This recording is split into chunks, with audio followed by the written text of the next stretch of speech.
एक समय की बात है। इलियास नाम का एक नाभिक अपने साथियों के साथ जब समुद्र में जा रहा था, तब जोर से तूफान आया और लहरें लकड़ी के जहाज से टकरा रही थीं। आसमान में काले बादल उमड़ रहे थे और समुद्र एक क्रोधित दानव की तरह गरज रहा था। इलियास, जहाज का नाविक, व्हील को कसकर पकड़े हुए था। उसकी उंगलियां तनाव से सफेद हो गई थीं। तूफान की उग्रता ने उसे उसके दोस्तों से अलग कर दिया था और अब वह अनंत जलराशि में अकेले भटक रहा था।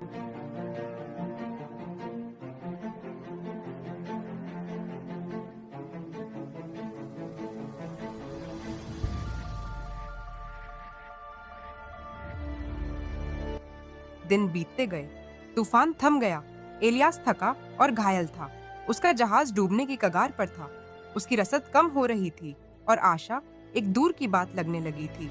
लेकिन जैसे ही निराशा ने उसे घेरना शुरू किया, उसने उसे देखा। क्षितिज पर एक हरे भरे द्वीप की झलक। अपनी आखिरी ताकत लगाकर एलियास ने जहाज को किनारे की ओर बढ़ाया।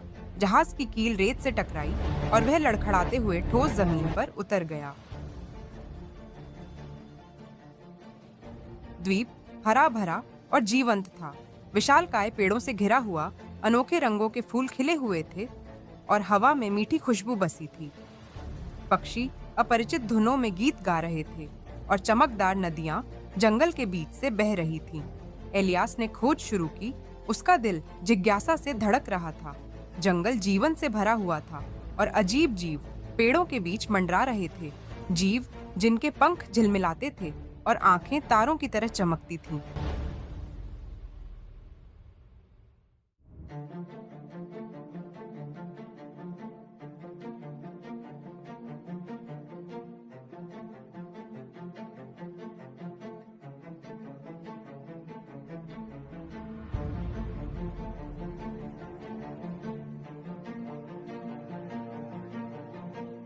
जितना वह आगे बढ़ा, उतना ही उसे एहसास हुआ कि यह द्वीप सामान्य नहीं था।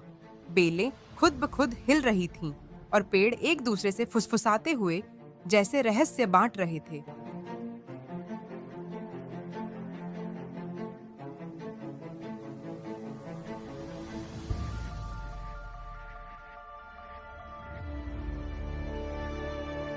द्वीप के केंद्र में एलियास को एक विशाल वृक्ष मिला, जिसकी जड़ें उसके जहाज के मस्तूल जितनी मोटी थीं।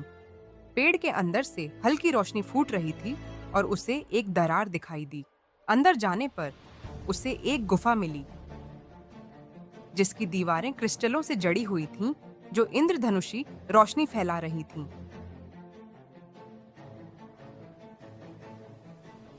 गुफा के केंद्र में एक जलाशय था, जिसकी सतह पर रहस्यमय ऊर्जा की लहरें दौड़ रही थीं। जिज्ञासावश एलियास ने पानी को छुआ और उसके मन में दृश्य उभर आए। समुद्र में खोए हुए उसके दोस्त, उनका टूटा हुआ जहाज लहरों में बहता हुआ।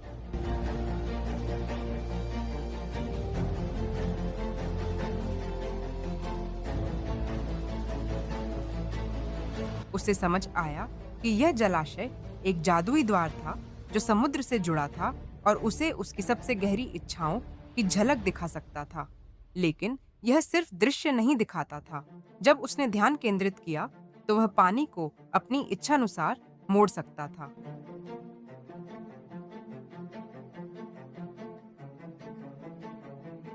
एलियास ने कई दिन द्वीप के जादू को समझने में बिताए।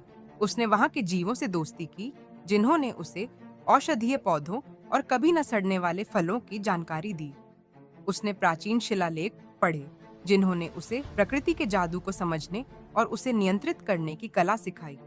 ऐसा लगता था कि पूरा द्वीप जीवित था, जो उसकी उपस्थिति को महसूस कर रहा था।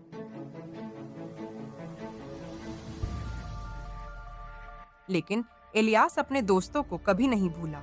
अपनी नई शक्तियों का उपयोग करके उसने एक प्रकाश स्तंभ बनाया, एक चमकदार किरण जो आकाश को चीरते हुए दूर समुद्र तक फैली।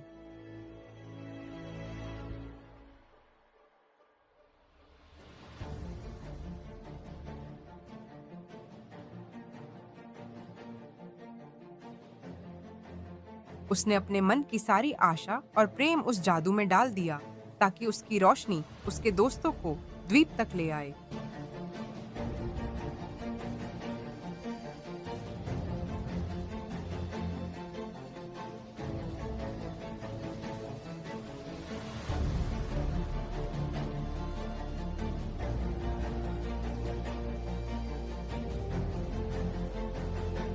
कुछ हफ्तों बाद क्षितिज पर एक जहाज दिखाई दिया। इलियास की सांसें थम गईं और जब जहाज पास आया तो उसकी आंखें खुशी से भर गईं। वह उसके दोस्त ही थे। उन्होंने प्रकाश की उस किरण को देखा था और उसी की दिशा में चल पड़े थे।